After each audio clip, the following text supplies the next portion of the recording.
কোনো একটা সময় একটা খুব অহংকারী ঈগল ছিল। ও পাহাড়ের চূড়ায় বসবাস করত। ও অহংকারী ছিল কারণ ও মাউন্ট এভারেস্টের সব থেকে উঁচু জায়গায় থাকত, পৃথিবীর সব থেকে উঁচু শৃঙ্গ। মা, আমরা কি এখান থেকে কখনো নিচে যাব? হ্যাঁ, যখন তোমরা বড় হয়ে যাবে তখন যেও। তবে একটা কথা মনে রেখো, কি মা? আমি অনেকবার নিচে গিয়েছি, আর আমি তো ওখানে শুধু নোংরা পশু আর পাখি দেখি। ওরা আমাদের সাথে বসবাস করার যোগ্যই নয়।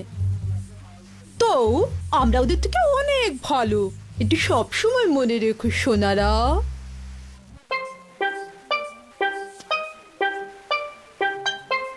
একদিন এক মহান ব্যক্তি মাউন্ট এভারেস্টে মেডিটেশন করতে এলেন। উনি ঈগলের বাসার পাশেই এসে বসলেন। ও না, কি নোংরা লোকটা! ওর থেকে আমাদের সাবধানে থাকতে হবে। প্রতিদিন ঈগল নিচের জঙ্গলে গিয়ে ওর পরিবারের জন্য খাবার সংগ্রহ করে আনত। ওই মহান ব্যক্তি ঈগলকে প্রতিদিন যেতে দেখতেন। ওই মহান ব্যক্তি একদিন ঈগলকে ডাকলেন। ও হো ঈগল, এখানে এসো আমার কাছে। আমাকে বলছে? হ্যাঁ, আমি তোমাকেই ডাকছি, এখানে এসো। আমার সাথে কি দরকার? আমি তোমাকে রোজ দেখি। তুমি আর আমি, শুধু আমরা দুজনে এই পাহাড়ের শিখরে থাকি। আচ্ছা, আমরা দুজন বন্ধু হলে কেমন হয়? আমি কি কিছু ভুল বললাম? আমি তোমার সাথে বন্ধুত্ব করতেই পারি না। কেন? কারণ তুমি খুব গরিব আর নোংরা। কখনো নিজেকে দেখেছো তুমি? তাহলে কি তুমি এরকম মনে করো? এমনিতেও এখন আমাকে নিজের বাচ্চাদের জন্য খাবার আনতে যেতে হবে। তোমার সাথে কথা বলার একটু সময় নেই আমার কাছে।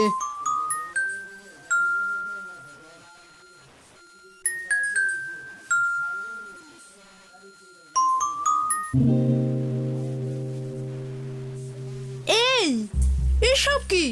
আমি তোমাকে বলেছিলাম না আমি তোমার সাথে বন্ধুত্ব করতে চাই না। এই বাচ্চাদের খিদে পেয়েছিল, আমি এদের আমার বেরিজ দিয়েছি। এসবের কোনো দরকার ছিল না। আমার বাচ্চারা সব সময় ভালো ভালো খাবার খায়, তুমি এসব বুঝবে না। কিন্তু শোনো ঈগল, যদিও তুমি নিজেকে অনেক বড় পাখি মনে করো, খাবার খোঁজার জন্য তোমাকে নিচেই নামতে হয়। তাহলে তুমি সবচেয়ে বড় পাখি কি করে হলে? কারোর অহংকার করা উচিত নয়। মনে রাখা উচিত আমরা তারই সাহায্যে বেঁচে থাকি যেটা আমরা মাটি থেকে পাই, তা সে ধনী হোক বা গরিব। আমি বুঝতে পেরেছি, আমায় ক্ষমা করে দিন।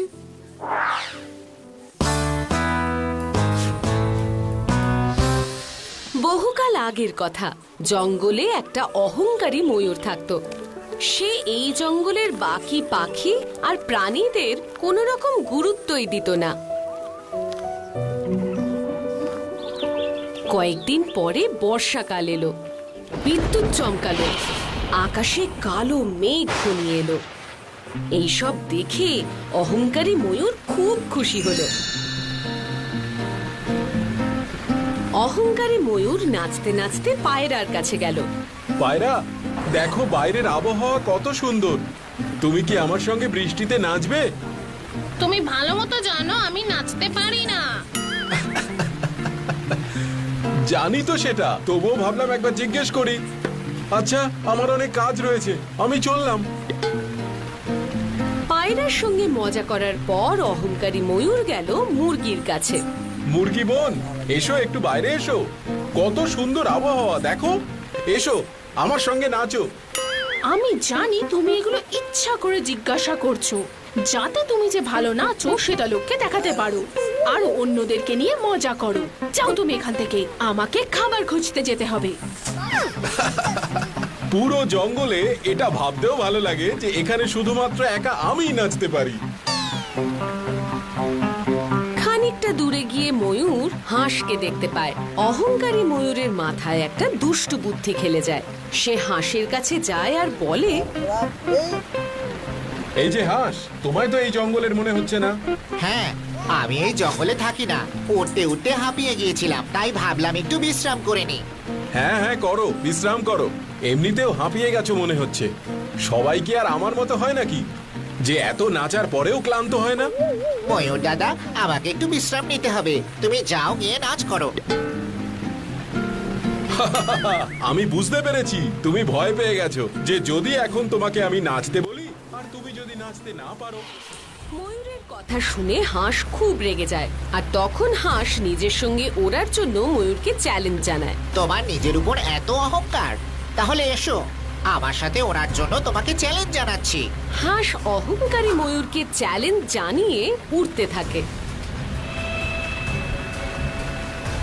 কিন্তু ময়ূর খানিকটা উড়েই মাটিতে পড়ে যায়, আর ময়ূরকে মাটিতে দেখে হাঁসও নিচে নেমে আসে। কি হলো বন্ধু ময়ূর, তুমি তো আমার মতন উঠতেই পারলে না। তুমি তো এই জঙ্গলের সবচেয়ে সুন্দর পাখি, তোমার পালকগুলো তো রামধনুর রঙের মতন রং বেরঙের, তারপরেও কি হলো? তুমি কি বলতে চাইছো আমি বুঝতে পেরেছি হাঁস ভাই। আমার অহংকারের জন্য নিজের ছাড়া কারো কোনো গুণ আমি দেখতেই পেতাম না। তবু ভালো যে নিজের ভুল বুঝতে পেরেছো। আর সবসময় একটা কথা মনে রাখবে, যে প্রত্যেকের আলাদা আলাদা গুণ থাকে, তার মানে এই নয় যে গুণ তোমার আছে তা অন্যেরও থাকবে, আর সেই গুণের জন্য কখনো অহংকার করতে নেই। এই কারণে কথায় বলে যে নিজের গুণের জন্য কখনোই অহংকার করা উচিত নয়।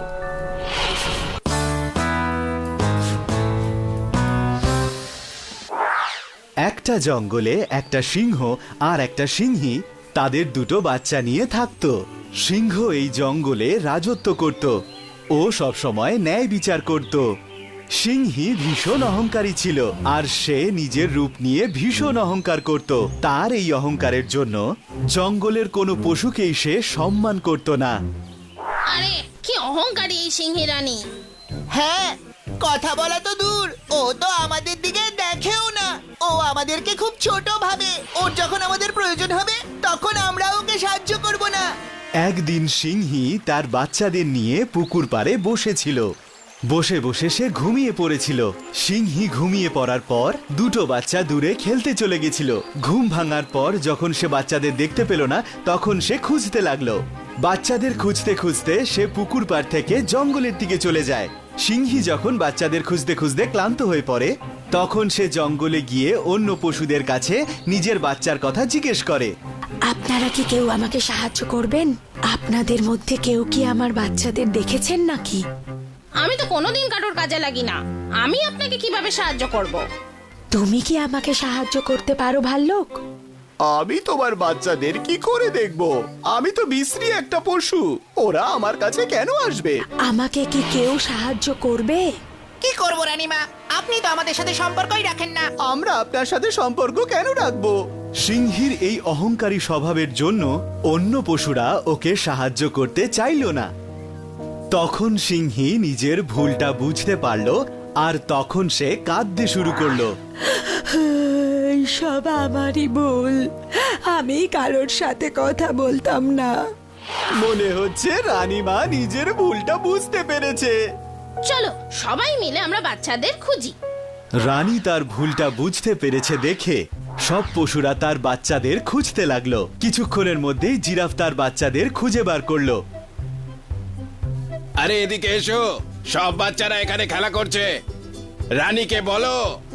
বাচ্চাদের পেয়ে রানী খুব খুশি হলো, আর তারপর রানী সব পশুদের সাথে খুব ভালো ব্যবহার করতে শুরু করলো।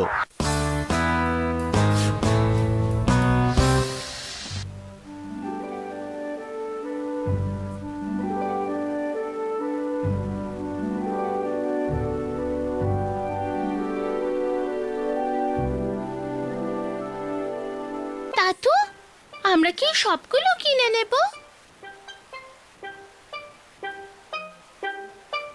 এগুলো সব কি জিনিস শাশা? সানডে পার্টিতে আমি এগুলো পরবো দাদু। কিন্তু এগুলো একটু বেশি হয়ে গেল না? তাতে কি হয়েছে দাদু, আমি সবার থেকে আলাদাও তো দেখাবো, তখন সবাই আমার দিকে তাকাবে। ঠিক আছে, আমি তোমাকে এগুলো কিনে দেব, কিন্তু তার আগে আমি তোমাদের একটা গল্প বলবো। ইয়ে, গল্প শুনবো।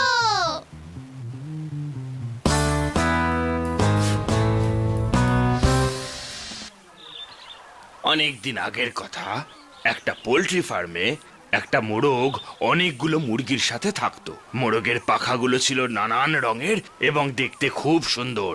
ও সবাইকে তা দেখিয়ে গর্ব করত। এমনকি কৃষকও তাকে খুব পছন্দ করত।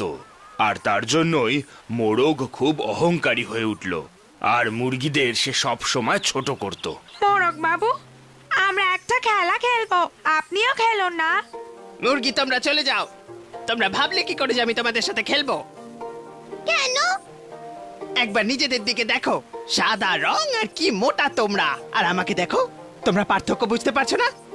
কিন্তু তোমাদের মতো মুরগিদের সাথে কথা বলা ছাড়াও আমার অনেক কাজ আছে।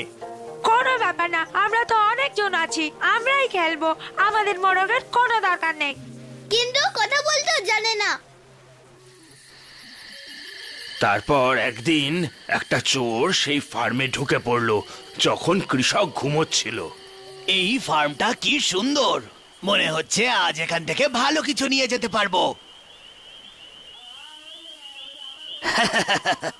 আহা, মুরগি, এখান থেকে একটা কিংবা দুটো চুরি করে কসাইয়ের কাছে বিক্রি করতে পারি। তার বদলে বেশ কিছু টাকা আমি পাবো। কিন্তু কোনটাকে নিয়ে যাব? সবগুলো তো একই রকম। এক মিনিট, এই মুরগিগুলোকে ছাড়ো। ওই মোরগটার দাম তো আমি খুব ভালোই পাবো। কি সুন্দর দেখতে এটা। এবার তুমি কোথাও পালাতে পারবে না। আমার প্রিয় মোরগ, এসো, আমি তোমায় তোমার আসল বাড়িতে নিয়ে যাচ্ছি। জানো আমাদের কে বাঁচালো? কে? আমাদের এই সাদা পালক। আমরাও যদি ওরকম রঙিন হতাম তাহলেও আমাদের কসাইয়ের কাছে বেচে দিত। ঠিকই বলেছো, সুন্দর হওয়াটা আশীর্বাদও হতে পারে, আবার অভিশাপও।